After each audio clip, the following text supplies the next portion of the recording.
नमस्कार, आप देख रहे हैं खबर भारत और मैं हूं आपके साथ नैन्सी शर्मा। खबरों की तरफ बढ़ेंगे, लेकिन उससे पहले एक नजर डालते हैं अभी तक की हेडलाइंस पर। प्रधानमंत्री नरेंद्र मोदी का काशी दौरा, 15 जुलाई को वाराणसी जाएंगे पीएम मोदी। करोड़ों की परियोजना का करेंगे लोकार्पण।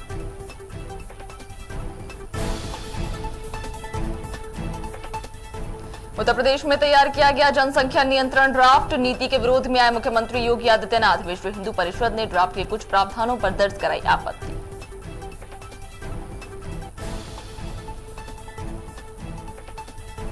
मुख्यमंत्री शिवराज सिंह चौहान ने की समीक्षा बैठक में लिए गए कई महत्वपूर्ण फैसले। कुल कैपेसिटी के साथ रेस्टोरेंट खोलने के दिए निर्देश।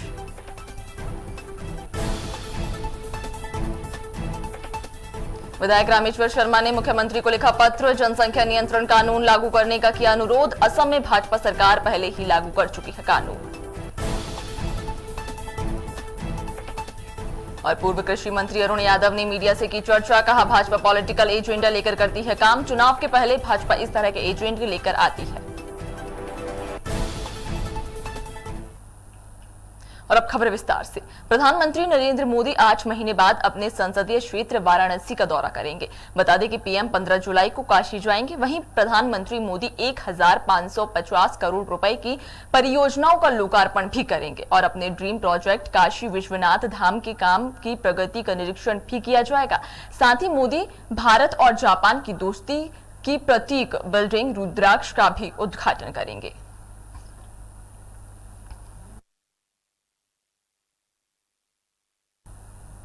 उत्तर प्रदेश विधि आयोग की ओर से तैयार किए गए जनसंख्या नियंत्रण ड्राफ्ट। आपको बता दें कि मुख्यमंत्री योगी आदित्यनाथ अपने ही इस नीति के विरोध में उतर आए हैं। वहीं विश्व हिंदू परिषद ने ड्राफ्ट के कुछ प्रावधानों पर आपत्ति दर्ज कराई है। साथ ही ड्राफ्ट के विरोध में मुस्लिम शिक्षण संस्था दारुल उलूम देवबंद भी जुड़ गई है। इधर बिहार के मुख्यमंत्री नीतीश कुमार ने भी कह दिया कि यह नीति कारगर नहीं है। उन्होंने कहा कि जनसंख्या नियंत्रण कोई कानून बनाकर नहीं किया जा सकता।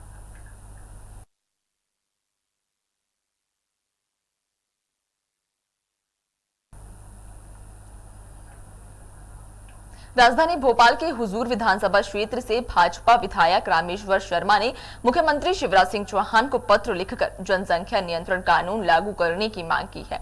पत्र के माध्यम से विधायक शर्मा ने कहा कि मध्य प्रदेश में भी तेजी के साथ जनसंख्या बढ़ रही है, जिसके नियंत्रण के लिए जरूरी है कि प्रदेश के अंदर जनसंख्या नियंत्रण कानून बनाया जाए। बता दें कि असम में भाजपा सरकार पहले से ही जनसंख्या नियंत्रण कानून लागू कर चुकी है और उत्तर प्रदेश में भी इस कानून को लागू करने की तैयारियां चल रही हैं। 70 साल में जनसंख्या जो पैदा की है वो पता तो है ना। आज़ादी के बाद कितने लोग कहाँ थे, किस किस की कितनी कितनी आबादी बढ़ी। भाई सड़क बिजली पानी यही मात्र विकास नहीं है, रोजगार ये भी एक विकास है। आखिर व्यक्ति समृद्ध नहीं होगा तो आने वाली 3 पीढ़ियों को क्या देगा। कांग्रेस के कहने से थोड़ी होता है और इसलिए इस पर संपूर्ण विचार करना चाहिए, सबको विचार करना है। इसको जाति और मजहब में डालने की कांग्रेस तो इस समय बर्बादी के कगार पर है, तो वो देश में भी वही आलम चाहती है, लोगों में भी वही आलम चाहती है। बीमारी कुछ भी हो, वैक्सीन नहीं लगवाना, क्यों? कांग्रेस ने तय किया है। पूर्व कृषि मंत्री अरुण यादव ने जनसंख्या नियंत्रण कानून बनाए जाने को लेकर कहा कि भारतीय जनता पार्टी उत्तर प्रदेश में होने वाले चुनाव के लिए एक नया पॉलिटिकल एजेंडा लेकर काम कर रही है। भाजपा चुनावों से पहले इस तरह के एजेंडा लेकर आती है, जिससे उन्हें चुनाव में कैसे लाभ मिले, इसी एजेंडे पर काम करती है। इस दौरान यादव ने कोरोना से हुई मौतों को लेकर कहा कि सरकार असली आंकड़े बताना ही नहीं चाहती। लोग मृत्यु प्रमाण पत्र लेने जाते हैं तो उसमें कहीं लिखा नहीं होता कि किस वजह से उनकी मृत्यु हुई है। भारतीय जनता पार्टी चूंकि यूपी का नया इलेक्शन आने की कगार पर है, एक नया पॉलिटिकल एजेंडा लेकर ये हमेशा से ही काम करते रहे। कभी जब भी चुनाव आता है कोई नया इशू फ्लेयर अप करते हैं और उस पर फिर चुनावी उसका कैसा लाभ मिले, वो बेसिकली एजेंडा भारतीय जनता सदैव से रहा है। जो व्यक्ति गरीबों की सेवा करता है और उनके प्रति दया भाव रखता है, उसका जीवन सफल होता है। ये बात पूर्व मुख्यमंत्री दिग्विजय सिंह ने कांग्रेस कमेटी के प्रदेश सचिव जगदीश असनानी के जन्मदिन पर आयोजित एक कार्यक्रम में कही। इस दौरान कांग्रेस जिलाध्यक्ष और ग्रामीण जिला अध्यक्ष ने जगदीश का पुष्पमाला पहनाकर अभिनंदन किया। वहीं जगदीश ने शनिदेव की पूजा कर मंदिर के बाहर जरूरतमंद महिलाओं को सलवार सूट भी बांटे। पूर्व मुख्यमंत्री मध्य प्रदेश शासन द्वारा वर्तमान में राज्यसभा सदस्य राजा साहब ने मेरे को आकर आशीर्वाद प्रदान किया और कार्यक्रम की गरिमा बढ़ाई। पूर्व मुख्यमंत्री कमलनाथ ने पटवारियों की हड़ताल पर ट्वीट किया था, जिसके जवाब में राजस्व मंत्री गोविंद सिंह राजपूत ने करारा प्रहार करते हुए कहा कि कमलनाथ को पटवारियों की चिंता करने की जरूरत नहीं है। पटवारियों से सरकार की बातचीत चल रही है। अगर चिंता करनी है तो कांग्रेस के अंदर जो पटवारी मौजूद है उसकी चिंता करें। वहीं बसों के किराए को लेकर कहा कि अभी बसों का किराया नहीं बढ़ाया जाएगा। मध्य प्रदेश में मानसून ने अपनी दस्तक दे दी है। बारिश की लंबी खेच के बाद अब किसानों के चेहरे पर रौनक लौटेगी। गौरतलब है कि मध्य प्रदेश में पिछले साल अच्छी बारिश दर्ज की गई थी, लेकिन इस वर्ष मौसम विज्ञान केंद्र के अनुसार सिस्टम ठीक तरह से नहीं बन पा रहा है, जिस कारण से बारिश कम हो रही है। वहीं प्रदेश की वर्तमान मौसम स्थिति को जानने के लिए हमारे संवाददाता अंकित पचौरी ने भोपाल के वरिष्ठ मौसम वैज्ञानिक SN साहू से खास बातचीत की। बीजापुर और भिंड में 4 सेंटीमीटर और ये दतिया में 3 सेंटीमीटर रिकॉर्ड की गई है। और अभी 1-2 दिनों तक और भी गरज चमक की स्थिति रहेगी मध्य प्रदेश में, क्योंकि दोनों तरफ लो प्रेशर बना हुआ है बे ऑफ बंगाल और अरेबियन सी पर, जिस वजह से अभी तो गरज चमक की स्थिति बनी रहेगी 1-2 दिनों में। और इसके बाद 16-17 में फिर से मानसून एक्टिव होगा तो प्रदेश में काफ़ी अच्छी बारिश देखने को मिलेगी।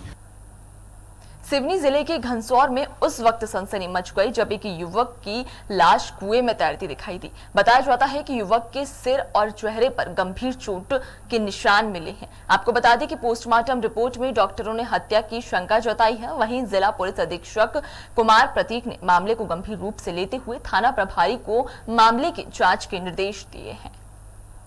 7 जुलाई को थाना घनसौर अंतर्गत ग्राम निवारी में कुएं में एक 40 वर्षीय पुरुष की लाश मिली थी और प्रथम दृष्टया जांच में हत्या का प्रकरण अज्ञात आरोपियों के विरुद्ध दर्ज किया गया। 2 संदेहियों से बारीकी से पूछताछ की गई और माननीय SP महोदय के निर्देशन में इस अंधे कत्ल की गुत्थी सुलझाने में बारीकी से पूछताछ में दोनों आरोपियों ने मृतक की हत्या किया जाना कबूल किया और उसकी लाश को कुएं में फेंका जाना कबूल किया। इस आधार पर दोनों को गिरफ्तार किया जाकर भौतिक साक्ष्य जुटाया जाकर माननीय न्यायालय में पेश किया गया। दोनों को जेल दाखिल कराया गया। ग्वालियर जिले में एक शादी समारोह में दूल्हे की मां का पर्स चोरी हो गया। बता दें कि शादी झांसी रोड पर संगम वाटिका में हो रही थी। वहीं चोरी की वारदात CCTV कैमरे में कैद हो गई, जिसमें एक बच्चा सूट बूट पहनकर चोरी करने आया था। वहीं जानकारी के मुताबिक पर्स में गहने और नकदी सहित 4 लाख रुपए का सामान था। फिलहाल पुलिस ने मामले की जाँच कर आरोपी की तलाश शुरू कर दी है।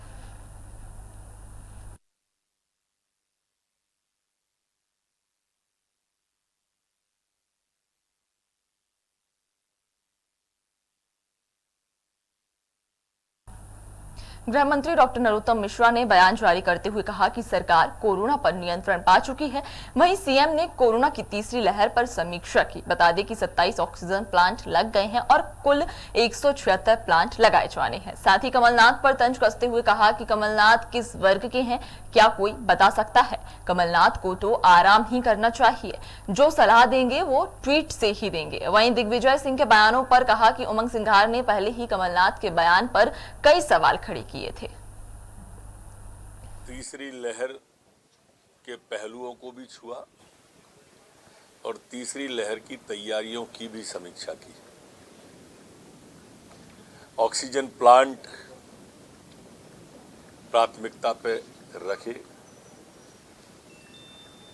27 ऑक्सीजन प्लांट हमारे लग चुके हैं।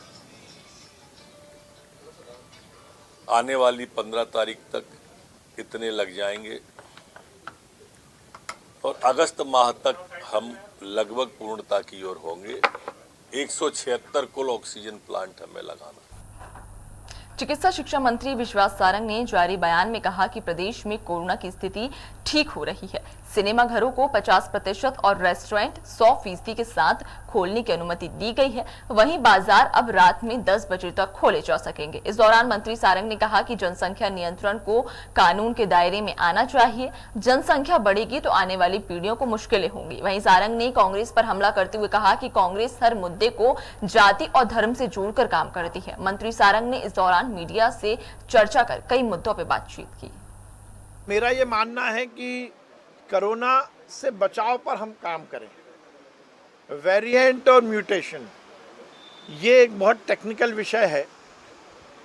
कोई सा भी वेरिएंट है उससे हमें बचना चाहिए, ये हमारी प्राथमिकता होनी चाहिए। और इसलिए ज़रूरी है कि हम कोरोना प्रोटोकॉल का पूरी तरह से ध्यान रखें।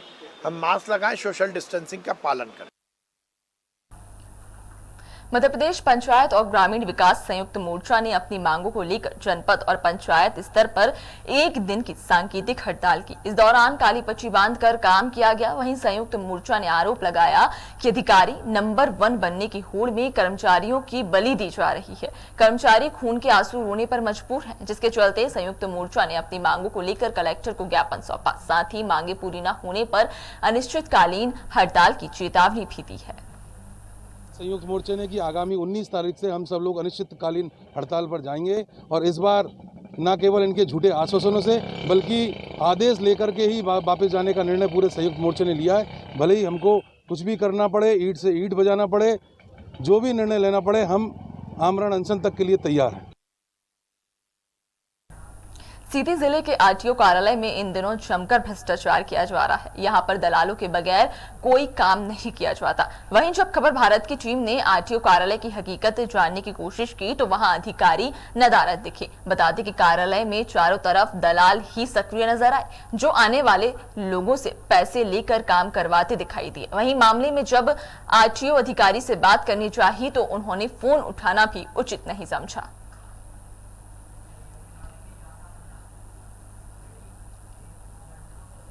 पन्ना जिले के चोरों के हौसले दिन प्रतिदिन बुलंद होते जा रहे हैं। बता दें कि दिन दहाड़े राइस मिल के व्यापारी से 5 लाख रुपए की लूट की वारदात को अंजाम दिया गया। बताया जाता है कि व्यापारी बैंक में 5 लाख रुपए एफडीआर कराने गया था, जहां बैंक के अंदर ही अज्ञात चोर व्यापारी से 5 लाख रुपए की लूट कर फरार हो गए, जिसके बाद व्यापारी ने घटना की जानकारी पुलिस को दी। वहीं अब पुलिस सीसीटीवी की मदद से चोर को तलाशने में जुट गई है।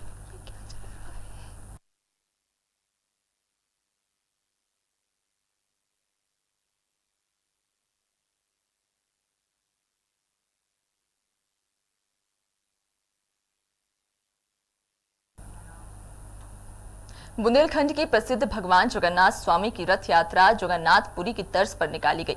जगदीश स्वामी मंदिर से तोपों की सलामी के साथ पूजा अर्चना के बाद गार्ड ऑफ ऑनर के साथ तीनों रथ रवाना हुए। इस दौरान कैबिनेट मंत्री ब्रजेंद्र प्रताप सिंह, प्रभारी मंत्री रामकिशोर कावरे और कलेक्टर संजय मिश्रा ने भगवान जगन्नाथ की पूजा अर्चना की। बता दें कि कोरोना महामारी के चलते लोगों को रथ यात्रा में शामिल होने की अनुमति नहीं दी गई थी। वहीं भगवान जगन्नाथ की यात्रा में पन्ना राज परिवार के सदस्य के रूप में युवराज छत्रसाल विशेष आकर्षण का केंद्र रहे। लगभग 400 वर्ष से पुरानी परंपरा है।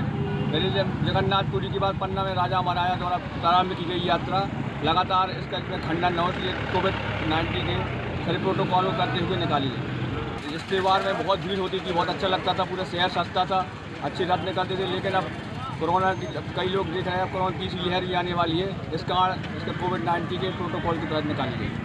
भगवान जगन्नाथ स्वामी की रथ यात्रा महोत्सव का आगाज हुआ है। प्रशासन के द्वारा क्या तैयारियां की गई हैं? परंपराओं से इसका बहुत ही महत्व है और एक आस्था है लोगों की।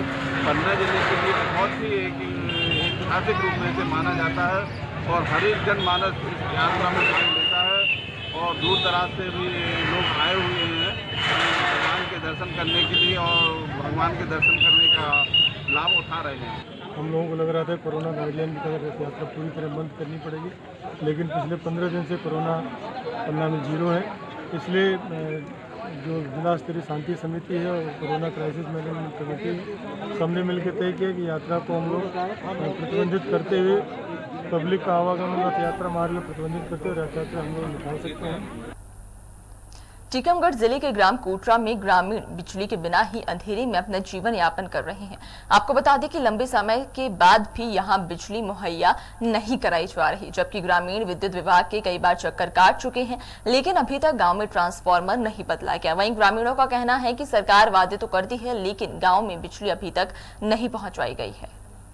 उन्होंने बोला था कि पैसे जोड़ो और डीपी आ जाएगी, तो डीपी के लिए हम लोगों ने पैसा जोड़ा था, इकट्ठा किया, तो वो 12,000 रुपया जोड़ा था हर प्रति घर से 500-500 रुपये, वो भी दे दिया है। और वो एक बार डीपी आई थी, वो भी एक दिन के लिए जली लाई। पैसा हमने बैंक द्वारा डाला है और बिजली विभाग के अधिकारी को दिया है, ट्रांसफर जो है उनके खाते में। बोले कि 12,000 रुपये जुड़ी थी, मतलब 3 महीनों के पैसे जुड़े और छठे महीने में पैसा डाल दिया, अभी तक बिजली भी नहीं आई।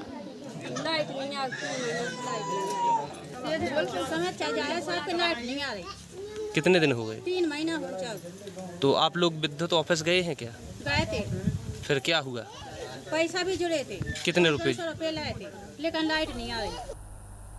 राज्य मंत्री और जिले के प्रभारी मंत्री रामकिशोर कावरे 2 दिन के दौरे पर पन्ना पहुंचे। इस दौरान उन्होंने भाजपा कार्यकर्ताओं से मुलाकात की, साथ ही अधिकारियों की समीक्षा बैठक भी की। इसके बाद प्रभारी मंत्री बुंदेलखंड की ऐतिहासिक जगन्नाथ स्वामी की रथ यात्रा में शामिल हुए।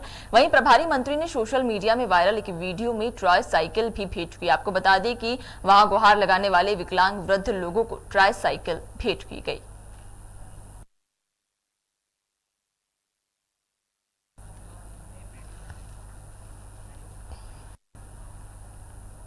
राजगढ़ में आम आदमी पार्टी ने बढ़ती महंगाई पर हस्ताक्षर अभियान चलाकर विरोध प्रदर्शन किया। आपको बता दें कि आम आदमी पार्टी के प्रदेश अध्यक्ष पंकज सिंह उपाध्यक्ष के मार्गदर्शन में और जिलाध्यक्ष कालूराम आया के नेतृत्व में जमकर नारेबाजी की गई। इस दौरान भाजपा पर तीखी टिप्पणियां भी की गई। साथ ही हस्ताक्षर अभियान के तहत जन जागरूकता रैली निकाली गई, जिसमें भारी संख्या में आम आदमी पार्टी के कार्यकर्ता शामिल हुए।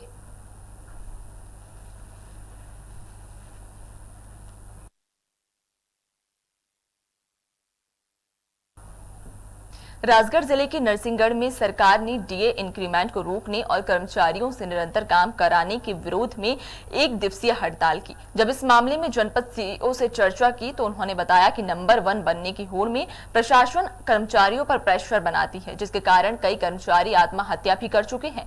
जिससे परेशान होकर उन्होंने सरकार से मांग की है कि कर्मचारियों की मांगों को पूरा किया जाए, अन्यथा वे उग्र आंदोलन करने को मजबूर होंगे। 500 लोगों का ये लक्ष्य दिया आपको, उस गांव में ये 500 लोग नहीं होते, तो ये लक्ष्य पूरा करना संभव नहीं है। तो आपने आपकी समस्याओं को लेकर पूर्व में भी क्या वरिष्ठ अधिकारियों को अवगत कराया था? ये पूर्व में हमारे अलग अलग संगठनों द्वारा मांगे की गई है। वर्तमान में हमारे समस्त 12 ही संगठन के लोग हड़ताल पे हैं और ये 19 तक अल्टीमेटम के बाद यदि मांगे पूरी नहीं होती है तो पूरे मध्य प्रदेश में अनिश्चितकालीन हड़ताल धरना आंदोलन किया जाएगा। हमने ज्ञापन में लिखा हुआ है कि 18 तारीख तक हम रास्ता देखेंगे, 19 तारीख से अनिश्चितकालीन हड़ताल पर जाएंगे। उसमें सभी संगठन शामिल रहेंगे, ग्राम रोजगार सहायक, पंचायत सचिव, उपमंत्री और जनपद सीओ, मनरेगा स्टाफ पूरा शामिल। नरसिंहगढ़ में पूर्व मुख्यमंत्री दिग्विजय सिंह के साथ की गई अभद्रता और एफआईआर के विरोध में कांग्रेस कार्यकर्ताओं ने ब्यावरा में गृह मंत्री नरोत्तम मिश्रा का पुतला दहन करने की कोशिश की, लेकिन पुलिस ने मौका रहते कार्यकर्ताओं को रोक दिया, जिसको लेकर कांग्रेस कार्यकर्ताओं और पुलिसकर्मियों के बीच झड़प भी हुई। आपको बता दें कि इस दौरान पुलिस को वाटर कैनन का उपयोग भी करना पड़ा। वहीं तस्वीरों में साफ तौर पर देखा जा सकता है कि किस तरह से पुलिस कांग्रेस कार्यकर्ताओं से पुतला छीनने की कोशिश कर रही है।